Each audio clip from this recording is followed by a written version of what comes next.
Bonjour, Bande Walandia Télé News, chaîne de la liberté, bienvenue dans cette émission, l'invité de Patrick Lokala. Aujourd'hui, édition spéciale News. Cette édition va porter sur cette grosse polémique née à la suite de la démission du Premier ministre Sam Lukonde Kyenge Jean-Michel. D'abord, l'information était qu'il ne voulait pas démissionner parce qu'il y avait des pressions, des tractations, comme quoi le chef de l'État, Félix Antoine Tshisekedi Tshilombo, ne voulait pas voir Jean-Pierre Bemba Gombo assumer le poste de Premier ministre AI intérimaire, parce que dans cette logique, Sam devrait démissionner et une série de démissions de ministres du gouvernement, les ministres le plus séant, Peter Kazadi, devrait aussi démissionner, mais en dernière position, Sam Lukonde est allé déposer sa lettre de démission et celle du gouvernement de la République auprès du président de la République, chef de l'État, Félix Antoine Tshisekedi Tshilombo. Quelques minutes après, la présidence a pondu un communiqué pour demander au gouvernement Sama et à tout le ministre et député de rester en fonction à titre intérimaire en violation flagrante de la Constitution de la République démocratique du Congo et de l'arrêt de la Cour qui interdit les cumuls de fonctions de ministre du gouvernement de la République et de pouvoir des députés nationaux. Vous vous rappelez que l'Assemblée nationale avait donné 8 jours aux ministres et députés de faire leur choix entre rester au gouvernement de la République ou aller siéger à l'Assemblée nationale. Quelques ministres ont déjà démissionné. Donc, voilà la situation dans laquelle nous nous retrouvons.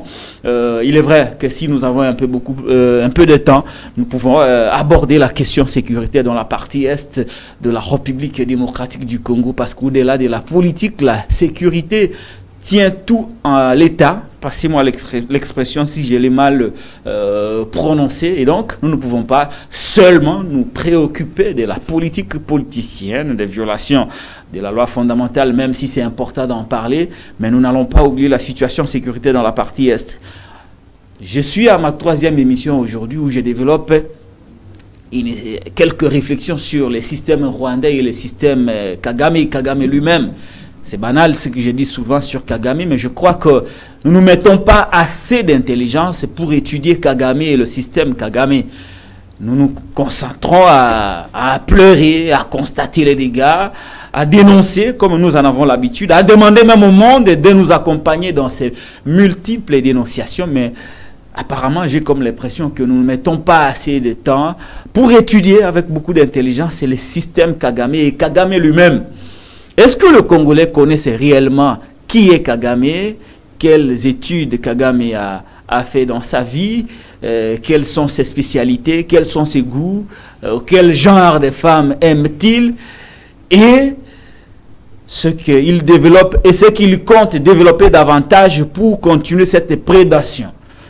Aujourd'hui, je vais partager cette réflexion avec mon invité. On va voir si lui aussi se préoccupe d'étudier un peu ces Kagame, qu'on a comme l'impression de négliger, de minimiser, d'insulter parfois, mais que nous ne développons pas une intelligence pour en finir avec Kagame et le système Kagame. Je l'ai dit lors de ma dernière émission qui est en ligne, que Kagame a mis beaucoup de temps pour étudier le Congolais, étudier le système politique congolais. Et finalement, je suis convaincu que Kagame est arrivé à une stratégie qui lui a permis, ou qui lui permet de garder la même mise sur la situation sécurité dans la partie Est, mais aussi sur le système politique congolais, où il a réussi non seulement à infiltrer quelques Tutsis dans l'armée, dans la police, dans les services de renseignement, mais aussi il avait quand même réussi à donner à certains officiels congolais des femmes.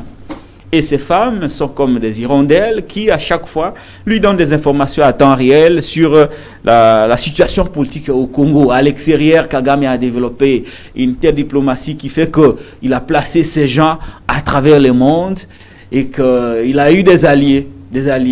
Et qu'à chaque fois qu'il pose des actes criminels et que nous nous plaignons auprès du monde, Très souvent, nous nous plaignons auprès des alliés de Kagame qui ne peuvent rien faire contre lui parce qu'ils sont avec lui. En tout cas, le système rwandais, il est vraiment complexe. Hier, j'ai même proposé, je crois, je vais partager cette réflexion avec mon invité, au président de la République, de créer une cellule scientifique pour étudier Kagame et le système Kagame et lui proposer des solutions, des stratégies pour en finir avec Kagame et son système et détruire ce système. Peut-être que notre délivrance passerait par la destruction du système Kagame et du système rwandais. L'invité des partis locaux aujourd'hui, c'est Alain Bolodjoa Ibola. Alain Bolodjoa, bonjour. Bonjour à vous, bonjour à tout le monde. En tout cas, merci beaucoup pour l'opportunité. Comment allez-vous? Oui, ça va, ça va. Bien que le pays va très mal, mais ça va. Le pays va très très mal. On aurait dû faire cette émission. Mais vous avez connu quand même quelques problèmes à cause de l'état de route à Kinshasa. Je profite d'ailleurs que pour atteindre la ville, lorsque vous habitez Lemba, Matete, Massina, donc cette partie de Tchangou, pour atteindre la ville, vous aurez énormément de difficultés. Il n'y a pas de routes secondaires. Willery a des problèmes. L'avenue de la Libération avec ce 24 novembre, là au moins c'est plus ou moins bien, mais beaucoup d'embouteillages. Kassai a des sérieux problèmes. Wangata a des sérieux problèmes. Bokassa a des sérieux problèmes. L'avenue Ita Gabon Marché a des sérieux problèmes. Flambeau des sérieux problèmes. Et donc pour atteindre la ville à ce niveau, il faut beaucoup d'efforts, beaucoup de miracles. Alain Bolodjoa, nous avons pensé que si nous avons un nouveau pouvoir renouvelé à Félix Antoine Tshisekedi Tshilombo, dès les 3 premiers mois, on allait quand même sentir un effort du changement, surtout qu'on pensait qu'il pouvait revenir avec ces fameux programmes de 100 jours sous une autre version pour pouvoir trouver des petites solutions par rapport à ces problèmes de route. L'état de route à Kinshasa est vraiment à déplorer. Mais finalement, qu'est-ce qui se passe? On va continuer à souffrir, la circulation pose problème, les raretés des transports, Transco pose des problèmes, Bus Academia pose problème. Finalement, nous sommes dans un pays où rien ne marche. Est-ce que c'est la réalité dans tout Kinshasa ou seulement chez vous de l'autre côté ou chez nous de l'autre côté? Bon, je pense que la question, bien que étant... c'est une bonne question, elle est pertinente, mais ça relance les débats sur l'existence d'une politique des transports. Parce que déjà, nous devons savoir que pour que l'État arrive à atteindre ses objectifs, il est nécessaire pour lui d'avoir de politiques, c'est-à-dire un ensemble de mesures ordonnées et coordonnées qui doivent faciliter non seulement le fonctionnement, mais aussi l'atteinte des objectifs que lui-même s'est assigné. Nous avons connu plusieurs ministres au transport. Rares sont ceux qui ont proposé un plan, justement, pour faciliter le flux des individus ou des citoyens. Ça fait que les entreprises qui sont appelées à faciliter ou à rendre ces services, toutes, en tout cas sans exception, connaissent un problème de dysfonctionnement. Il y a beaucoup de cassures en termes des actions posées. Il y a beaucoup de tâtonnements. Il y a beaucoup d'improvisation. Et ça justifie ce que nous avons. Nous n'avons pas seulement besoin en termes de route. Parce que dans notre système de transport, nous avons un système multimodal. On a l'océan, on a le fleuve, on a les rivières, on a le chemin de fer, nous avons le route, nous avons la voie aérienne. Aucune de ces aspects, aucune de ces compagnies qui s'occupent de ces aspects de transport n'arrive à travailler de manière optimale. Prenons l'ONATRA. L'ONATRA a servi d'instrument justement pour booster l'économie pendant plusieurs années. Aujourd'hui, l'entreprise connaît beaucoup de problèmes, bien qu'il y ait eu des réformes qui ont été faites à ce niveau. On a changé de nom, mais fort malheureusement, la pratique de gouvernance n'a pas été changée. On change des individus, mais dans le même contexte et dans le même procédé. Vous prenez City Train, c'est la compagnie que tous ceux qui sont là aujourd'hui ont trouvé. Cette compagnie est en train de disparaître. Et d'ailleurs, elle a été mise en liquidation. On a créé Transco. Transco qui est venu avec un charroi de près de 500 bus. En réalité, Kinshasa devait être la zone pilote de lancement du projet. On devait dupliquer dans d'autres provinces. Apparemment, ça a échoué. Et même si vous prenez en termes de charroi, le nombre de véhicules a baissé. Fort malheureusement, M. Félix Tshisekedi, dans ses dérives de gestion, s'est permis de créer une autre compagnie, et cette fois-là, avec un prix excessivement social. Transacademia. Que n'avons-nous pas dit? Pour qu'une entreprise... Beaucoup d'argent n'ont même pas les contrats de travail à Transacademia. Non, mais Transacademia n'est même pas une compagnie dans le sens régalien du terme. Transacademia, c'est une association de l'État et des étudiants, justement, pour permettre à certains étudiants d'avoir le luxe ou la possibilité de se déplacer à moindre frais. Parce que la finalité ou la raison sociale ou la finalité de cette entreprise devait d'abord maintenir son fonctionnement et se rassurer d'une capacité d'autofinancement. Mais avec ce que nous vivons, on se rend compte que les recettes d'exploitation sont largement inférieures par rapport aux charges d'exploitation.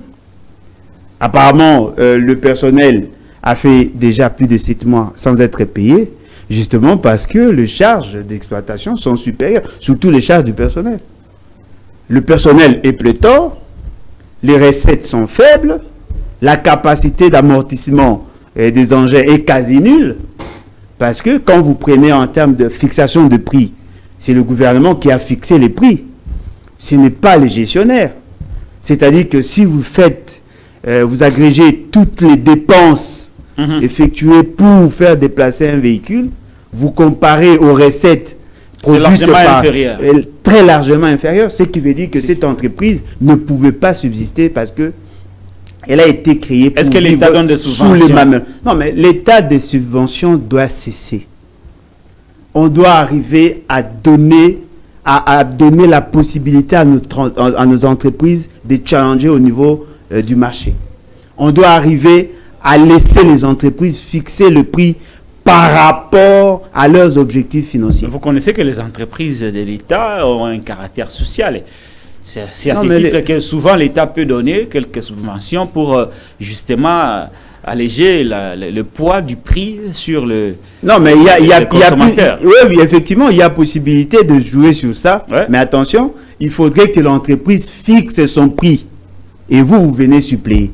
Vous ne pouvez pas commencer à fixer le prix sans que le calcul, la base de calcul ne soit faite par l'entreprise. Il faudrait que l'entreprise fixe son prix. C'est comme ce qui s'est fait avec les carburants. On vous dit, voilà, le carburant, la pompe va se vendre à 4 000.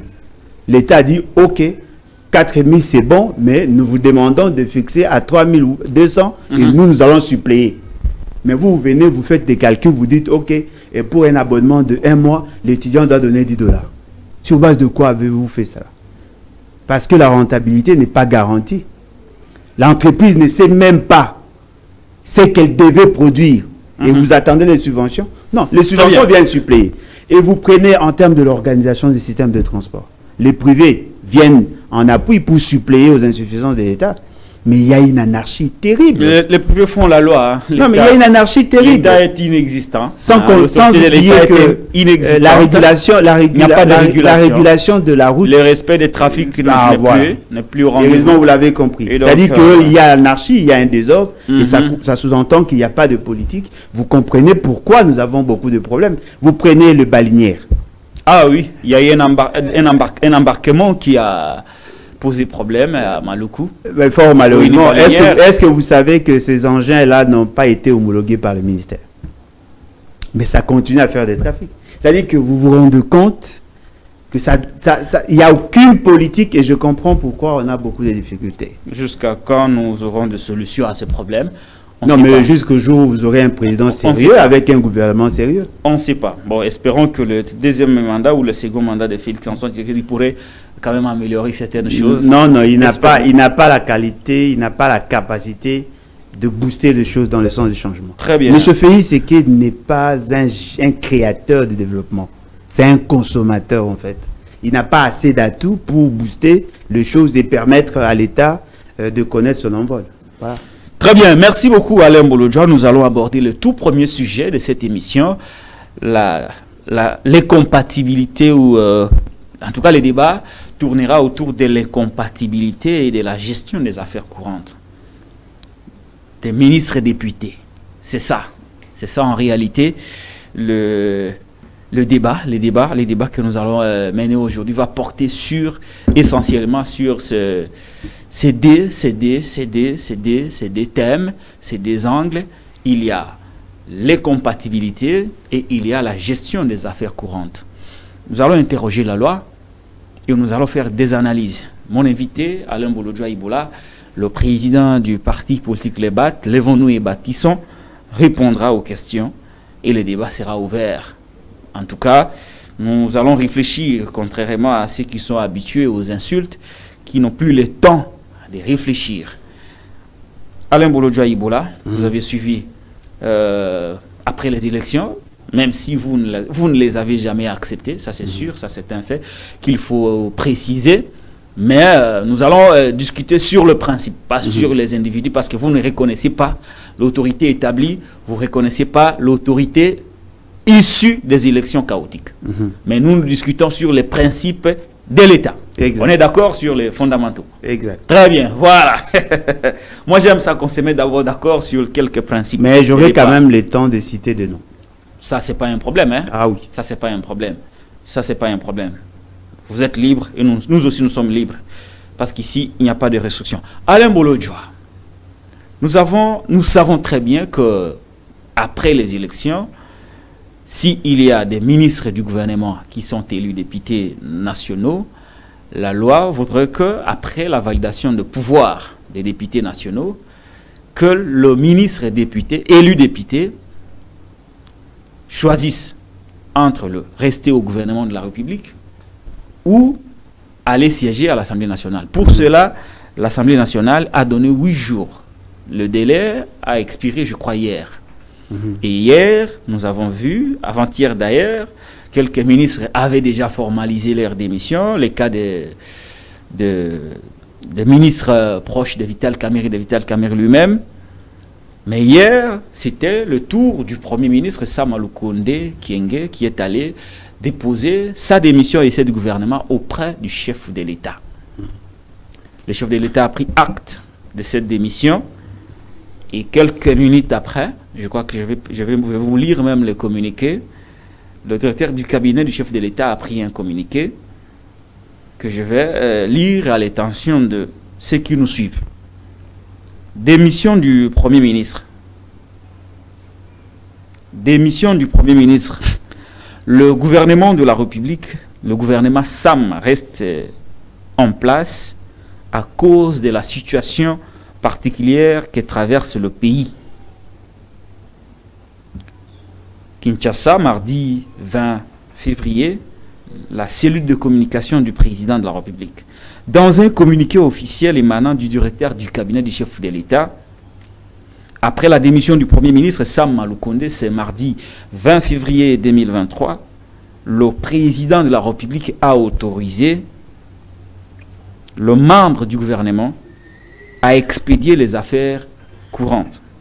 Cependant, tenant compte de la situation particulière que traverse le pays et en attendant la formation du nouveau gouvernement, le chef de l'État a demandé au Premier ministre et aux membres du gouvernement, chacun au regard de ses fonctions, d'assurer l'expédition des affaires courantes conformément à l'article 6 de l'ordonnance numéro 22/002 du 7 janvier 2022 portant organisation et fonctionnement du gouvernement. Modalité pratique de collaboration entre le président de la République et le gouvernement ainsi qu'avec le membre du gouvernement. Peut-on lire dans ces communiqués.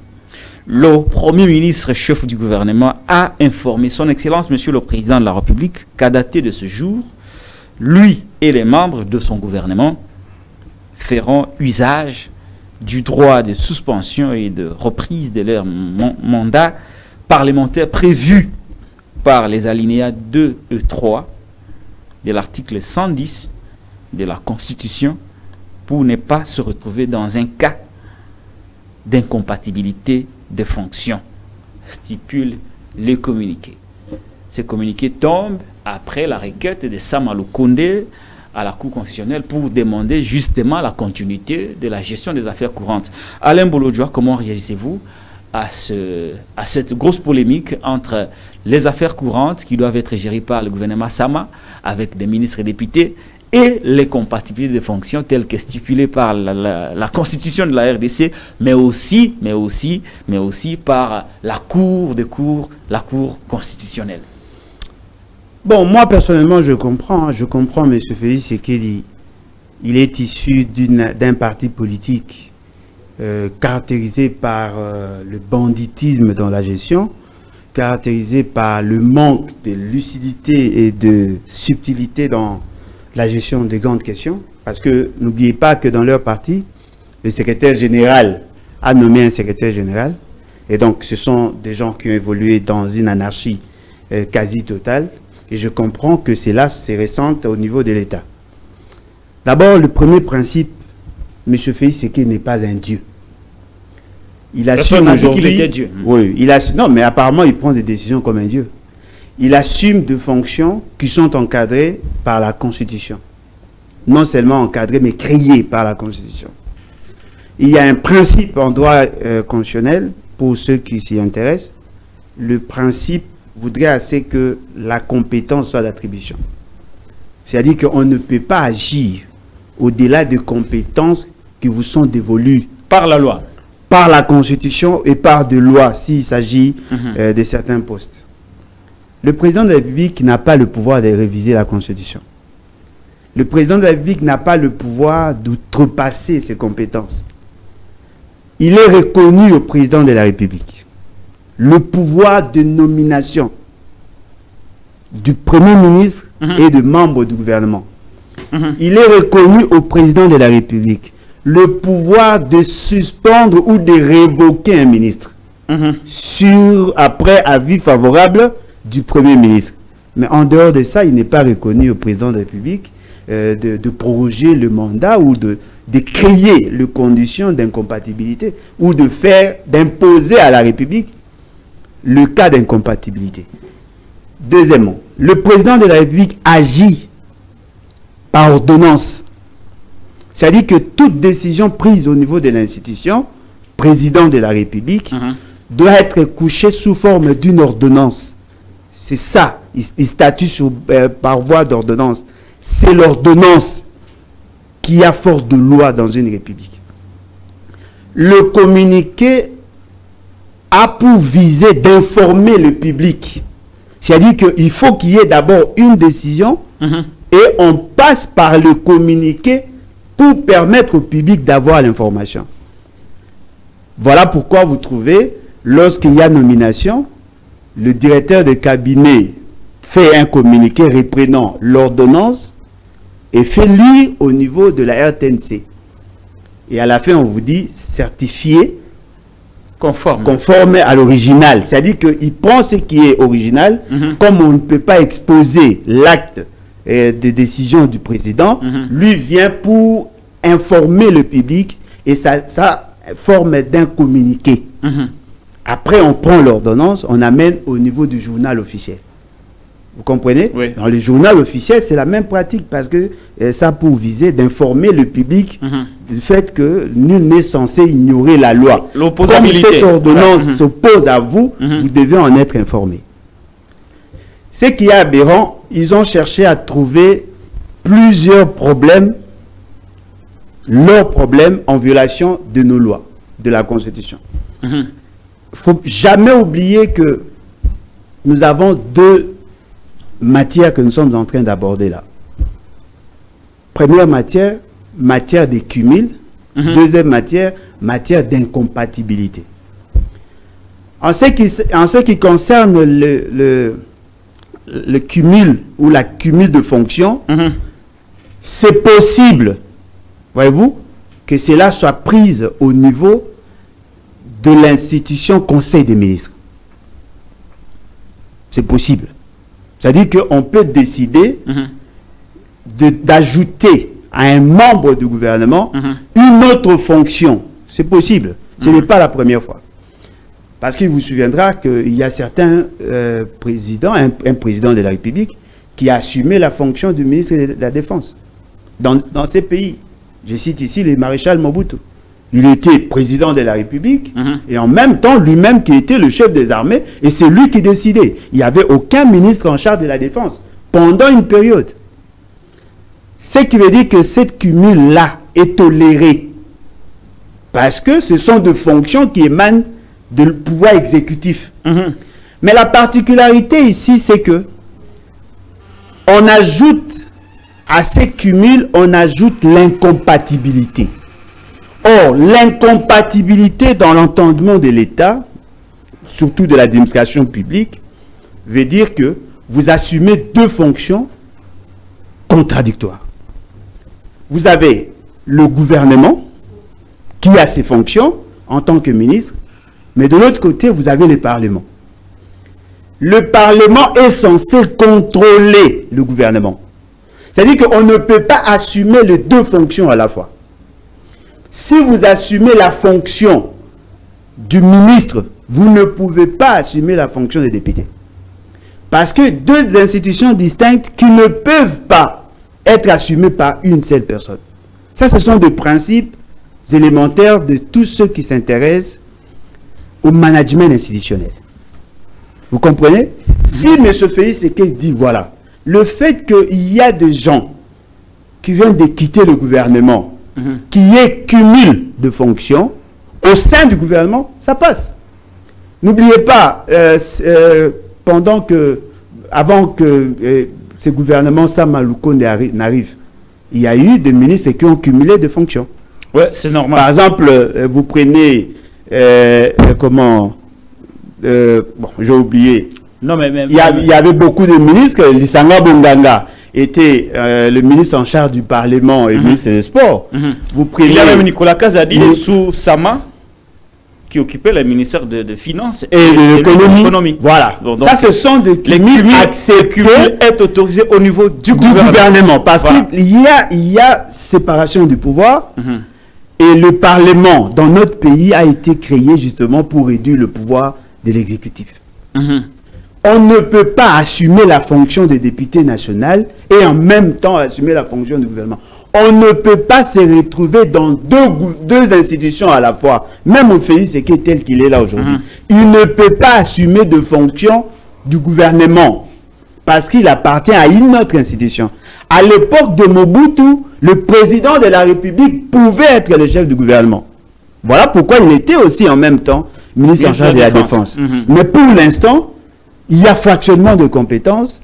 On ne peut pas cumuler les fonctions de deux institutions à la fois. Très bien. Donc, et d'ailleurs, c'est l'article 108 de la Constitution qui dit que le mandat de député national est incompatible avec le mandat de sénateur et vice-versa. Le mandat de député ou de sénateur est incompatible avec les fonctions ou mandat suivant, membre du gouvernement, membre des institutions d'appui à la démocratie, membre des forces armées, de la police nationale et des services de sécurité, magistrat, agent de carrière des services publics de l'État, cadre politico-administratif de la territoriale, à l'exception de chefs de collectivités, chefferie du groupement, mandataire public, membre des cabinets du président de la République, premier ministre, du président de l'Assemblée nationale, président du Sénat ou administrative de l'État employé dans une entreprise publique ou dans une société.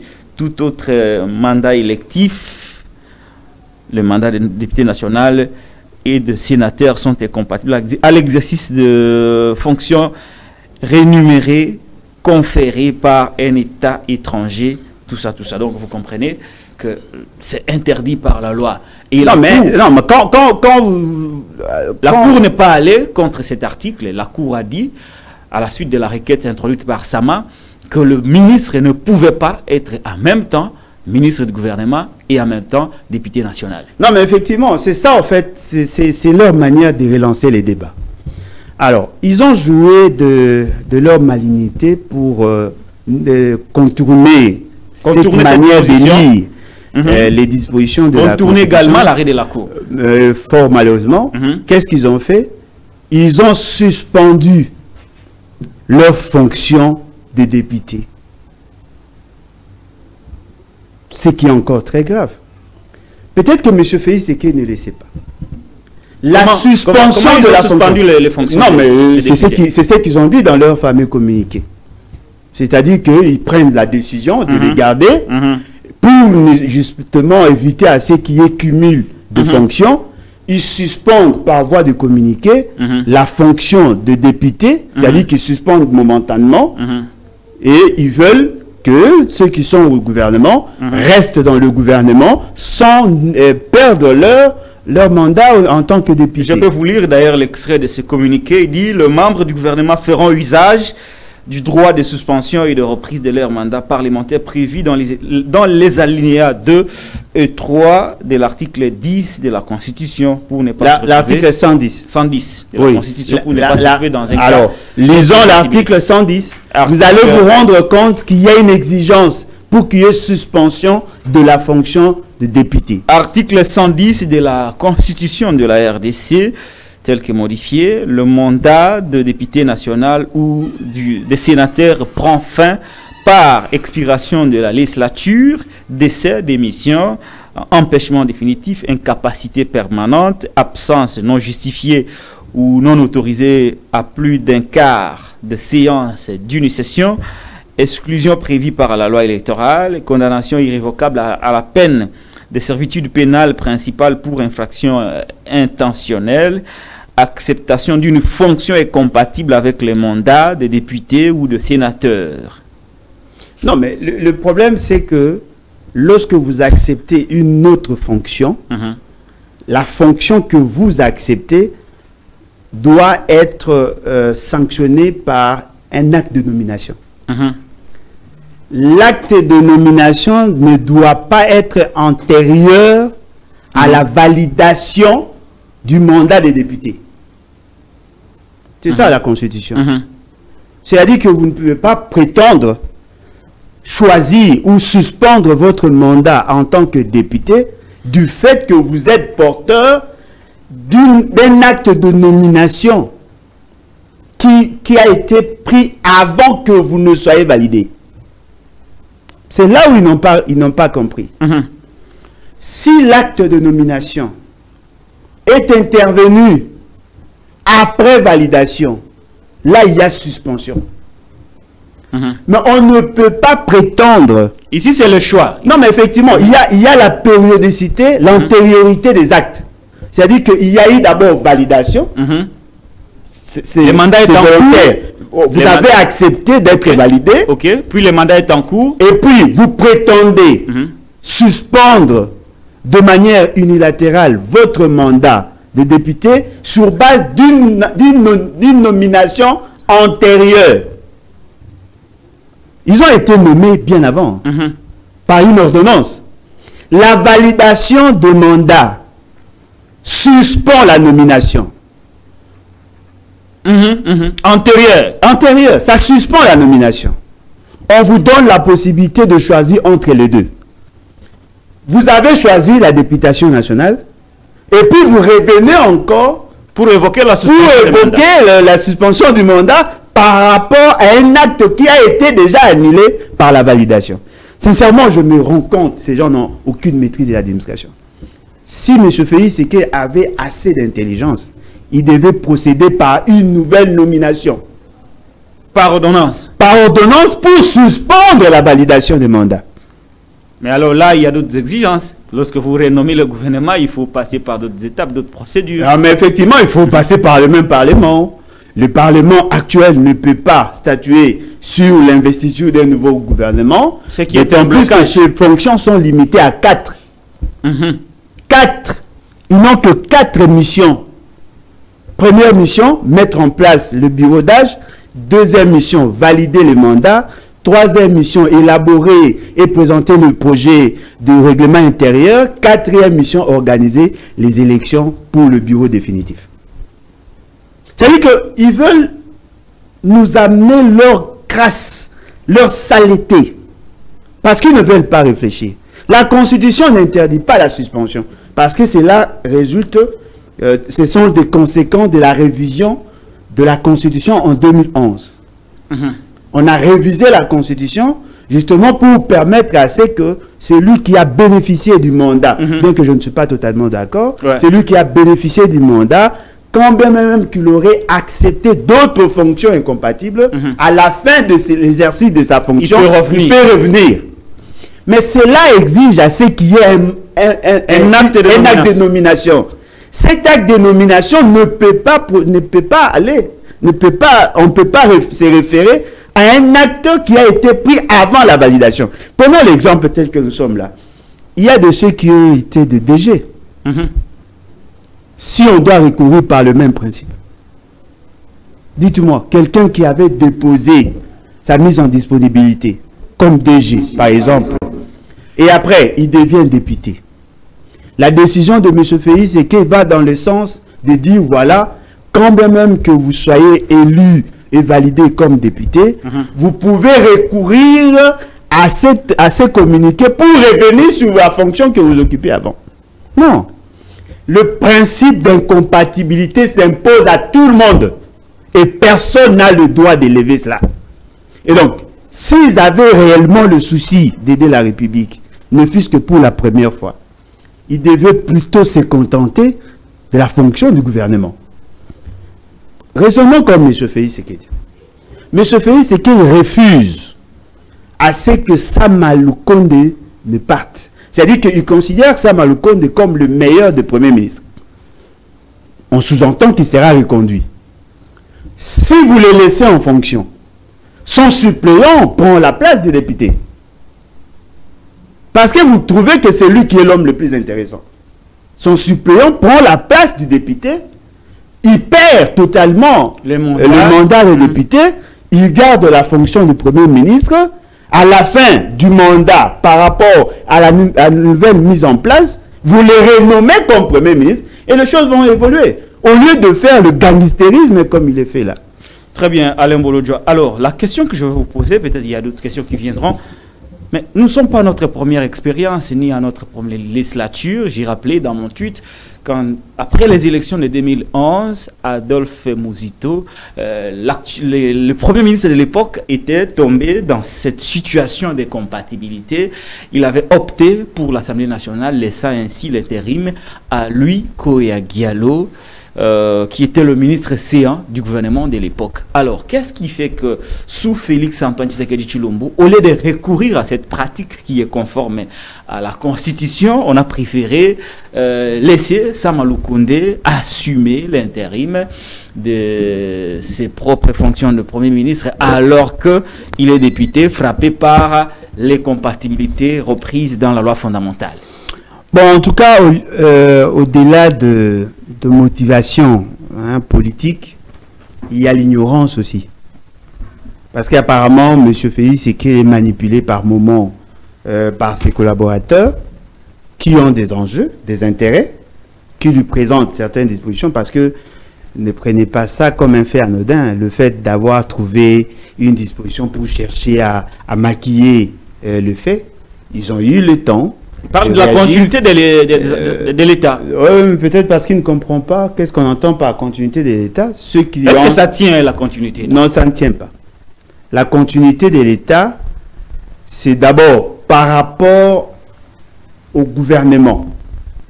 Voyez-vous, le gouvernement doit continuer. Ok, le gouvernement doit continuer. Ils vont expédier les affaires courantes. Parce que le fait seulement qu'il a déposé sa démission, le gouvernement est réputé démissionnaire. Mais reste en fonction jusqu'à l'investiture d'un autre gouvernement. C'est ça l'esprit et c'est ça la pratique. C'est ça la continuité. C'est ça la continuité. C'est-à-dire qu'il faut qu'il y ait quelqu'un qui assume la fonction. Dans d'autres pays, et même si vous regardez au niveau du Parlement, le principe de la continuité a été observé par le fait que le secrétaire général de l'administration a convoqué la plénière. D'ailleurs, Alain Bologé, je vous propose de ne pas aller même au Parlement. Nous restons dans le gouvernement. J'évoquais tout à l'heure le cas de Louis Koya Diallo. Exactement. Alors, Louis Koya Diallo était ministre de Pétentique. Dans le cas de la continuité. Vice-premier ministre de Pétentique. Lorsque monsieur Adolphe Mouzi a été proclamé élu, et d'ailleurs, lui, il a déposé sa candidature avant même la validation des mandats. Sa démission. Oui, il a déposé sa démission avant la validation des mandats. Un grand républicain. Et après, il y a eu Louis Alfonso qui a assuré l'intérim. Donc, c'est ça le principe de la continuité. Voilà. Alors, l'idéal serait que... Pourquoi on n'a pas fait ça sur Tshisekedi? Non, mais lui, c'est un président atypique.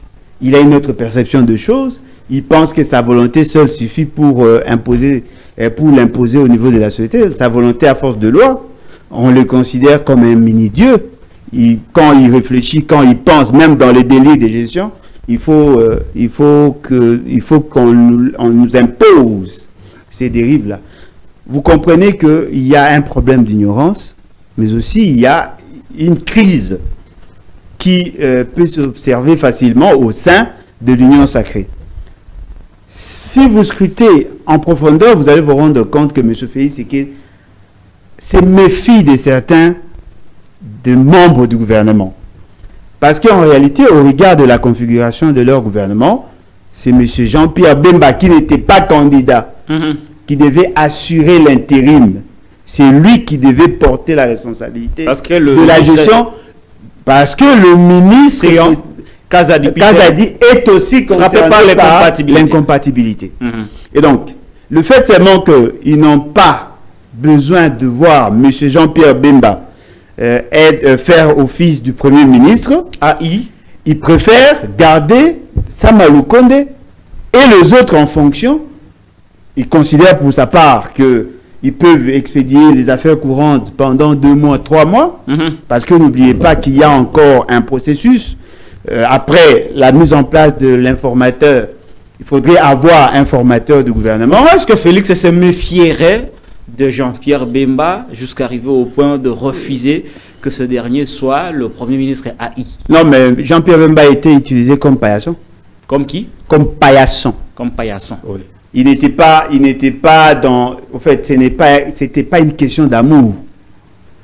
Il a été choisi là, justement, pour séduire une catégorie, une partie de l'électorat de l'Équateur.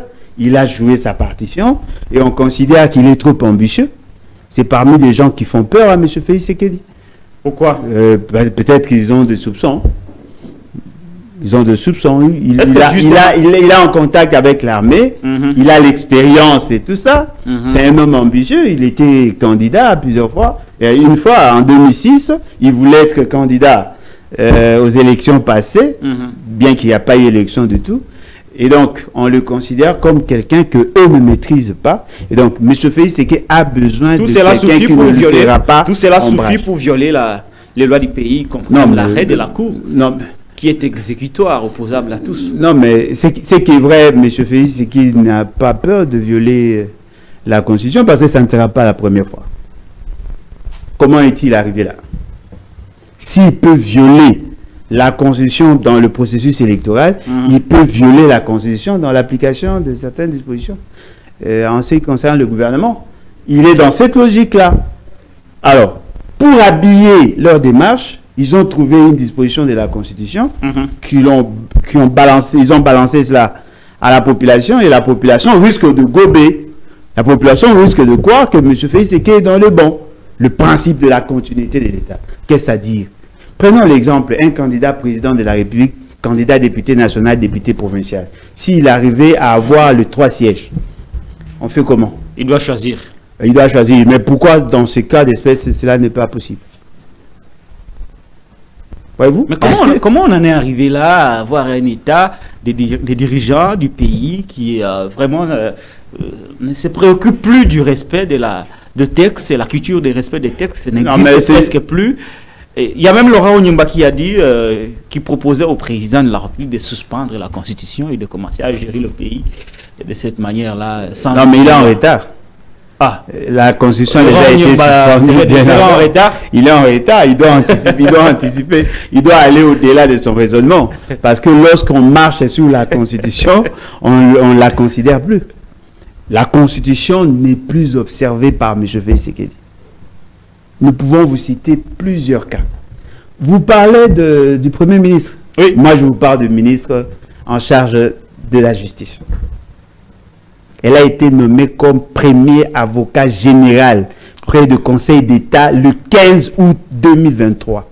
Rose Mutombo. Et effectivement, qui est-ce? Elle a été nommée comme premier conseiller, premier avocat général près du Conseil d'État. Depuis le 15 août 2023, elle fait le cumul. Elle est avocat général près du Conseil d'État. Elle est ministre en charge de la justice, deux fonctions incompatibles. Peut-être aujourd'hui les gens sont surpris, mais ces ordonnances ont été lues le 15 août, vers minuit. Les gens n'ont pas tiré attention. Mais la dame est en train de cumuler deux fonctions incompatibles. Très bien. Revenons sur la situation de les cas sous examen, comme disent certains juristes. Nous avons, vous avez en face de vous, Alain Bolodjoa, les communiqués du directeur du cabinet du chef de l'État sur la continuité des affaires de l'État au niveau du gouvernement. Sama et tous ces ministres vont continuer à exercer comme des ministres intérimaires. Et vous avez l'arrêt de la Cour qui interdit le cumul des fonctions. Pour ceux qui sont à la fois députés et ministres, la Cour dit non, il faut choisir. Maintenant, les Congolais ont besoin d'être fixés. Qu'est-ce qui va se passer? La Cour va se taire et laisser faire, ou la Cour va finalement chercher l'application de son arrêt? Qu'est-ce qui va se passer? Il va se passer ce que M. Félix Tshisekedi veut. Oh. Ne donnons pas l'impression comme si la Cour constitutionnelle a un pouvoir au-dessus de M. Félix Tshisekedi dans ce pays. Vous avez vu ça au Sénégal, non? Non, mais ça, c'est le Sénégal. Ah oui, mais pourquoi pas le Congo? Peut-être que le moment est venu. Kamouleta peut s'inspirer de ses collègues du Sénégal. Mais est là par la seule volonté de M. Félix Tshisekedi. Oui, même c'est là qui sont allés à la compte de la volonté de Macky Sall, étaient nommés par Macky Sall. Oui, mais Kamouleta est là pour servir. Kamouleta est là pour servir M. Félix Tshisekedi. Il ne veut pas prendre des décisions à l'encontre des intérêts de M. Félix Tshisekedi. Il a déjà décidé, le Dieu a décidé. Mais ça, c'est la mort de la Cour, non? Non, mais la Cour n'existe plus. La Cour est illégitime. Peut-être que vous ne le savez pas. L'essentiel des membres de la Cour n'ont pas été désignés conformément à la Constitution. Lorsque je vous fais remarquer que la ministre aujourd'hui, la dame qui est ministre en charge de la justice, a été nommée, c'était en violation aussi. Sur proposition du Conseil supérieur de la magistrature, qui est présidé par le président de la Cour constitutionnelle, dont vous faites allusion là. Kamouleta. Alors, celui qui a proposé. Au-delà de ça, le nombre de promus au niveau des instances judiciaires est au-delà de ce qui était acceptable. Les tribunaux de grande instance, il y en a 51. Ils ont nommé 331 présidents. Ils ont nommé 280 procureurs au lieu de 51. Apparemment, les gens ne savent pas ce qui s'est fait. M. Félix Tshisekedi est en train de marcher sur la Constitution. Et d'ailleurs, lui ne considère même pas cette Constitution. Il n'a jamais soutenu la Constitution, quand même qu'il a prêté serment sur pied des dispositions de l'article 74 de la même Constitution. M. Félix Tshisekedi ne peut pas faire respecter la Constitution. Il ne fait que violer. Lorsqu'il signe des accords avec des pays, il ne considère pas notre Constitution. Donc, pour cette situation, nous allons laisser faire. Non, mais c'est à vous de voir. Moi, pour moi, je dénonce. Il reviendra maintenant à la population de constater qu'il y a des délinquants à la tête du pays, des gens qui ne veulent pas respecter la Constitution. Or, la stabilité de la société dépend du respect de la Constitution. Parce que c'est un pacte. C'est une alliance que nous avons signée avec l'État. Nous avons cédé une partie de nos droits à l'État qui est une réalité abstraite. Et nous avons voulu que notre société soit régentée par une constitution. Si la constitution n'est pas respectée, eh bien, on risque d'entrer dans le dysfonctionnement. Parce qu'aujourd'hui, on se rend compte que le gestionnaire est lui-même contrôleur. Celui qui est censé sanctionner les criminels, lui-même est criminel. Celui qui est censé protéger les intérêts de la population, défendre les intérêts de la population vis-à-vis du gouvernement, lui-même aussi est membre du gouvernement. C'est-à-dire que nous avons des ministres et députés. Ça pose problème. Ça pose effectivement un problème. Nous tournons cette page de l'incompatibilité et de la continuité des affaires de l'État au niveau du gouvernement. Caméré, tous les ministres démissionnaires vont revenir à vos postes.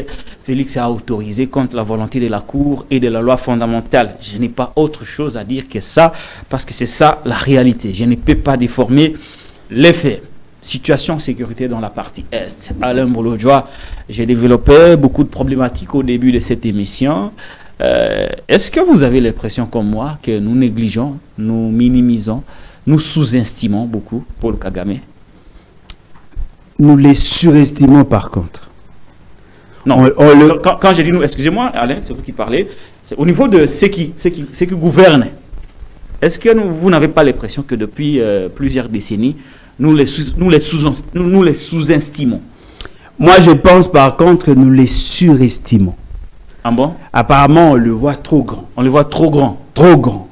Parce que même s'il y a un problème de dysfonctionnement au niveau national, c'est à lui qu'on impute la responsabilité. Ouais, mais même c'est par exemple, à raison par exemple. Ouais. Plusieurs rapports les démontrent. Ouais, qu'il est impliqué dans l'agression dans la partie. Il n'y a pas que l'agression. Voilà. Les dysfonctionnements de l'État, il n'y a pas que l'agression. Voilà. Parce que tout ce qui se passe ici, dans notre pays, on ne voit que lui. Apparemment, il est omnipotent, omniscient, omniprésent. C'est un humain. La différence qu'il y a entre Kagame et ceux que vous appelez dirigeants ici, oui, vos dirigeants, ouais. Kagame apparaît plus habile. Oui, vos dirigeants. Nous tous. Oui, à vous tous, oui, c'est ce que je dis. Apparaît plus habile par rapport à la fonction. C'est quelqu'un qui est ambitieux, discipliné, intelligent, bien qu'étant sanguinaire. Ouais, il a la capacité de faire jouer aux autres le rôle qu'il veut. Voyez-vous? C'est-à-dire qu'il a créé en nous, dans notre subconscient, comme si lui, il a le pouvoir de tout faire. Et nous sommes restés dans ça. C'est-à-dire qu'il a fait une sorte de programmation mentale. Il nous a conditionnés dans un état d'esprit. Et ce qui fait qu'aujourd'hui, même le président dit de la République ici a créé un mur de lamentation pour se plaindre. Alors que ce monsieur-là, c'est un humain. Mais il pose des actes qui nous font croire qu'il est grand, il est puissant, il est intelligent. Il n'est pas puissant, mais il est en face des gens qui sont plus faibles que lui. Voyez-vous? Parce que dans ses procédés, dans sa méthodologie, il compte aussi sur l'accompagnement des autres. Ce que nous n'arrivons pas à faire. Essayez de vous imaginer ces messieurs, en tant qu'agents de renseignement en Ouganda, envisageaient déjà de déstabiliser le Congo. Il a trouvé une terre fertile parce que Museveni avait des velléités expansionnistes et en même temps, il voulait imposer la suprématie d'une race.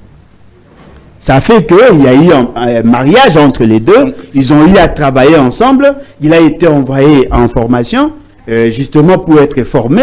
C'est un flic rompu, un grand manipulateur. Il sait comment utiliser les instruments. Alors, lui, il s'est préparé pendant des années. Qui est son répondant ici? Au Congo. Qui est son équivalent? Nous avons M. Félix Tshisekedi. Voyez-vous? C'est-à-dire que vous avez quelqu'un qui a pris le soin de se former et un autodidacte. Il y a déséquilibre. Félix ne fait pas le poids des... Non. Non. Il n'a pas assez d'atouts pour faire face à cette intelligence-là. Et dans la sélection de ses collaborateurs, apparemment, Kagame ne prend que des excellents. Oui, des gens formés, qu'il a lui-même financé, les études. Il a sélectionné les meilleurs d'entre sa population. Les doués. Des gens qui ont des connaissances approfondies sur plusieurs matières et qui font des analyses sans passion, sans complaisance, qui lui font des propositions. Il consulte le reste et il en fait un renseignement pour ses opérations. Il est fort en communication, ce qui n'est pas le cas chez nous. Il a une armée numérique capable d'ébranler même le système de renseignement congolais, ce qui n'est pas le cas chez nous. Il a pris le soin de fidéliser ses militaires, ce n'est pas le cas chez nous. Mais ce qui est vrai, les deux vivent dans le tribalisme. Mais là-bas... Ça, c'est le point commun. Là-bas, apparemment, ça joue en faveur du pouvoir et du pays. Et du pays, apparemment. Mais ici, chez nous, c'est le contraire. Et donc, nous devons nous ressaisir et comprendre que Kagame, c'est un humain. Alors, pour arriver à les déstabiliser, nous devons chercher à les connaître. Vous avez bien dit, cher ami. Très bien. Parce que vous ne pouvez pas combattre un ennemi que vous ne connaissez pas. Il faut le connaître. Est-ce que les Congolais connaissent Kagame? Non, mais il y a des gens qui connaissent Kagame, mais qui ne sont pas au pouvoir. Ceux qui dirigent, est-ce que ceux qui dirigent connaissent Kagame? Non, ils le connaissent parce que quand ils arrivent là-bas, ils savent comment ils jouent sur le protocole. Ils ne connaissent pas dans le sens du protocole, dans le sens de ses habilités, comme vous l'avez développé tout à l'heure. Non, mais il y a des gens qui connaissent, mais qui ne sont pas au pouvoir. Je parle de ceux qui sont au pouvoir. Est-ce que le connaissent-ils réellement? Non, mais je prends juste un cas. C'est lui qui fait office du président de la République. Le président de la République. Oui, c'est lui qui fait office du président de la République. Effectivement, c'est lui qui fait office du président de la République. Oui, le président de la République. Il a été influencé par les stimulus. Il se permet de faire une déclaration de guerre sans le savoir. La grande question, a-t-il une idée sur la capacité de nuisance de l'armée rwandaise? Kagame ne peut pas le faire. Il ne peut pas le faire, il ne peut pas s'hasarder à se prononcer sur une question sans avoir le contour de la question. Quand il réagit, qu'est-ce qu'il fait? Il déplace les militaires au niveau des frontières. Il nous attend.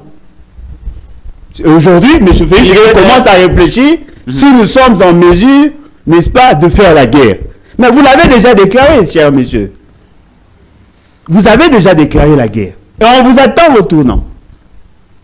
Et fort malheureusement, on n'est pas prêt. Voyez-vous? C'est-à-dire que nous, en règle générale, nous les Bantous, nous les Congolais, nous sommes trop impulsifs. C'est-à-dire que nous avons la capacité de faire des déclarations graves, alors que les autres entrent en profondeur. Sans quelqu'un, on n'a pas besoin de faire de boucan. Agissez. Agissez. C'est ce qu'ils font. C'est-à-dire que s'ils veulent nous tuer, ils prennent ce que nous disons, ils se préparent, ils nous tuent. Et ils attendent à ce que nous réagissons. Et nous pleurnichons. Voilà, on nous tue. Oui, c'est normal, on doit vous tuer. Parce qu'ils veulent avoir ce que vous avez. Faites de même. Incapable d'organiser l'armée. Incapable d'organiser les opérations. Nous n'avons jamais entretenu un groupe armé pour attaquer le Rwanda. Mais nous nous plaignons, ça fait 3 décennies. Cela sous-entend qu'il n'a jamais rencontré quelqu'un qui a la capacité de faire échec à répondant. Un répondant. Alors, nous pensons qu'on doit... Est-ce qu'un jour... Bon, d'abord, pas avant qu'il n'ait un jour. Est-ce que sous Félix Tshisekedi, on peut penser qu'il mettra en place une stratégie pour commencer, ne serait-ce qu'à étudier le système rwandais et le comportement de Paul Kagame? Peut-être que notre délivrance passerait par ça. Et sinon, combien de temps faudrait-il aux Congolais pour qu'un jour nous arrivions à étudier Kagame et son système et le détruire? Il y a des gens qui le connaissent, il y a des gens qui ont écrit sur lui, qui le connaissent, mais qui n'ont jamais été consultés. Qui ils sont nombreux, des gens qui le connaissent. Je prends par exemple Patrick Mbeko a fait des études sur Kagame. Vous prenez Charles Onana a tenté de faire à sa manière aussi. Vous avez Honoré Mbanda qui a fait des études. Il est mort. Ouais, mais ces livres sont là.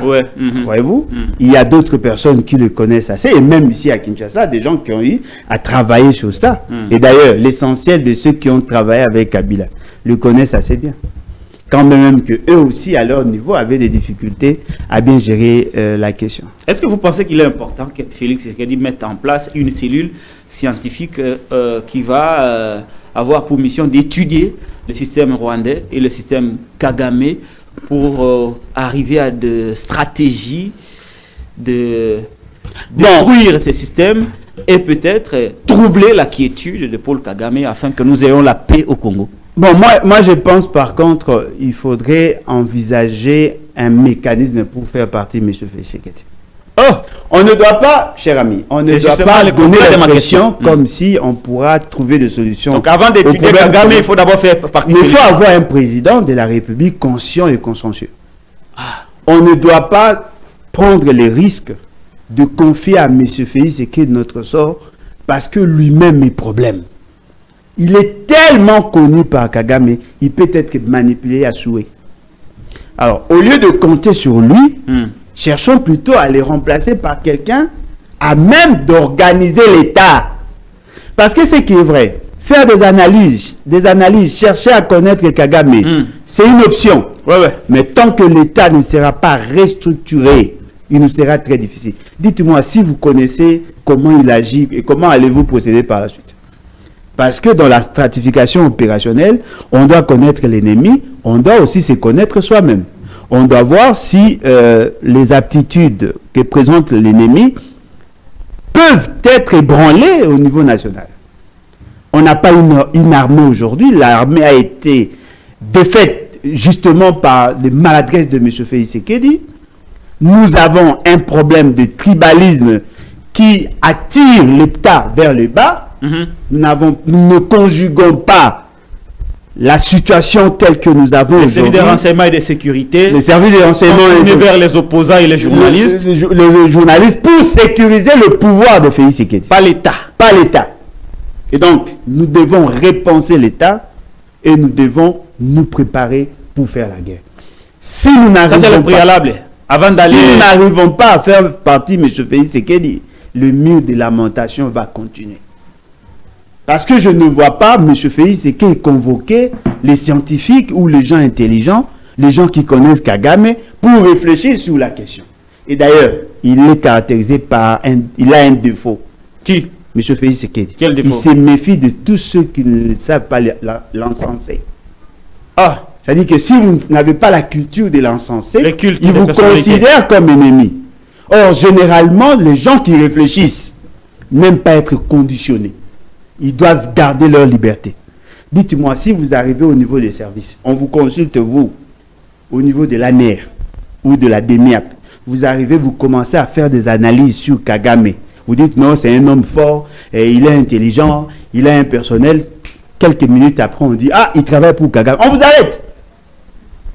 On va vous arrêter. Parce que pour eux, vous êtes en train de faire la promotion de Kagame. Ils ne veulent pas qu'il y ait la dialectique. Ils ne veulent pas qu'il soit contredit.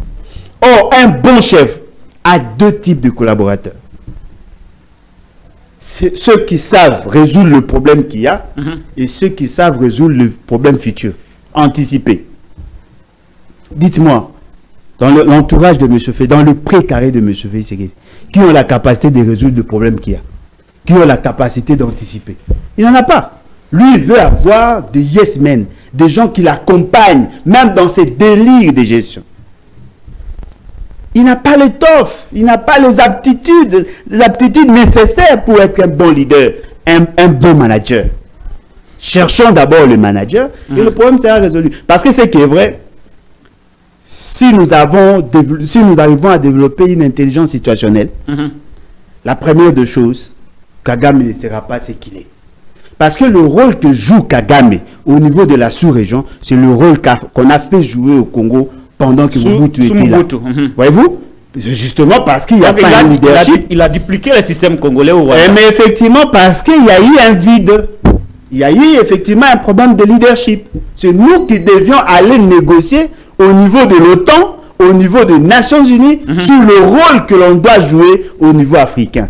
Parce que c'est nous qui constituons une sorte de catalyseur pour le développement et pour la sécurité. Nous sommes parmi les rares pays en Afrique qui ont plus plus de débouchés. Nous avons 9 pays voisins. Voyez-vous? Nous pouvons jouer au niveau de l'Afrique australe, nous pouvons jouer au niveau de l'Afrique orientale, nous pouvons jouer au niveau de l'Afrique Donc nous avons la capacité de fédérer toutes les énergies de l'Afrique parce que nous sommes au cœur de cette Afrique. Mais fort malheureusement, nous avons un grand pays, nous avons un grand peuple, nous sommes bien positionnés sur le plan géopolitique, nous avons des sur le plan géostratégique, mais fort malheureusement, le leadership est faible. Il y a des leaders, il y a des gens qui assument de fonctions, de hautes fonctions, mais qui ont un degré de leadership de commune.